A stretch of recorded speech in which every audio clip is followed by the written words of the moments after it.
சிஎஸ்கேவின் இரு இதயம் ஒரே நாளில் ஓய்வு பெற்றது ஏன்? தோனி ரெய்னா பிரதர்வுட் நட்பின் கதை இந்த வீடியோல பார்க்கலாம். இது வரைக்கும் நீங்க கிரிக்கெட்ல நிறைய பார்ட்னர்ஷிப் பார்த்திருப்பீங்க. அதே ஒரு படி மேல போயிட்டு நட்புக்காக கிரிக்கெட்டே விட்ட ஒரு ஆளை நீங்க பாத்திருக்கீங்களா? அது வேற யாரும் இல்லங்க, சுரேஷ் ரெய்னா தான். 2004ல தல தோனி அவர்கள் கிரிக்கெட்ல இன்ட்ரோடியூஸ் ஆனாரு. அதுக்கப்புறமா ஒரு வருஷம் கழிச்சு 2005ல சுரேஷ் ரெய்னாவும் கிரிக்கெட்ல இன்ட்ரோடியூஸ் ஆகிறாங்க. ஒரு வருஷம் முன்ன பின்ன இருந்தாலும் இவங்களோட ஃப்ரெண்ட்ஷிப் ஜர்னி அப்பத்துல இருந்து ஸ்டார்ட் ஆகுது. அதிரடி பேட்டிங்னால இந்தியா டீமுக்காக தன்னோட பிளேஸ பர்மனண்டா ரிஜிஸ்டர் பண்றாரு தோனி அவர்கள்.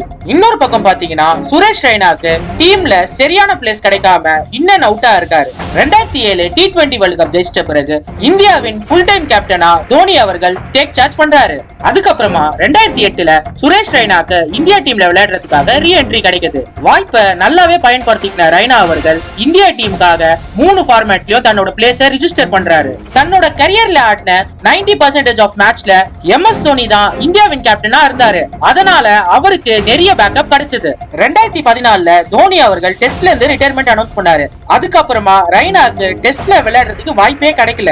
ரிப்பீட்னு சொல்ற மாதிரி 2017க்கு அப்புறமா தோனி அவர்கள் தன்னோட ODI மற்றும் T20 கேப்டன்ஷிப்பை விராட் கோலி கிட்ட ஹேண்ட் ஓவர் பண்ணிட்டாரு. 2018க்கு அப்புறமா சுரேஷ் ரெய்னாக்கு இந்தியா டீம்ல இடமே கிடைக்கல. 2019 வேர்ல்டு கப் அப்புறமா தோனி அவர்கள் கிரிக்கெட்டை விட்டு ஒரு சில வருஷங்கள் தள்ளியே இருந்தாரு. நடுவுல இந்த பாலா போன கோவிட் வந்ததுனால ஆகஸ்ட் 15, 2020ல தோனி அவர்கள் தன்னோட ரிட்டையர்மெண்ட்டை அனௌன்ஸ் பண்ணாரு.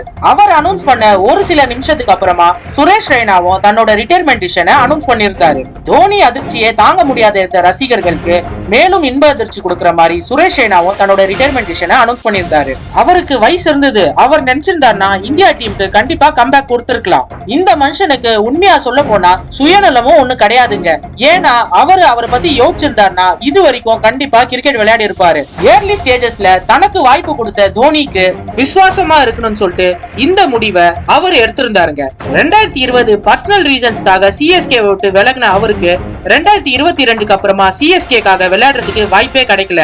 வாய்ப்பு கிடைக்காதனால ஆல் ஃபார்ம் ஆஃப் கிரிக்கெட்ல இருந்து 2022க்கு அப்புறமா ரிட்டையர்மெண்ட் அனௌன்ஸ் பண்ணிட்டாரு. இதுல ஒரு ஃபேக்ட் என்னன்னா தோனி இன்னுமே IPL விளையாடிட்டு இருக்காரு. ஆனா இப்போ சுரேஷ் ரெய்னா எங்க இருக்காருன்னு சொல்லி உங்களுக்கே தெரியும்.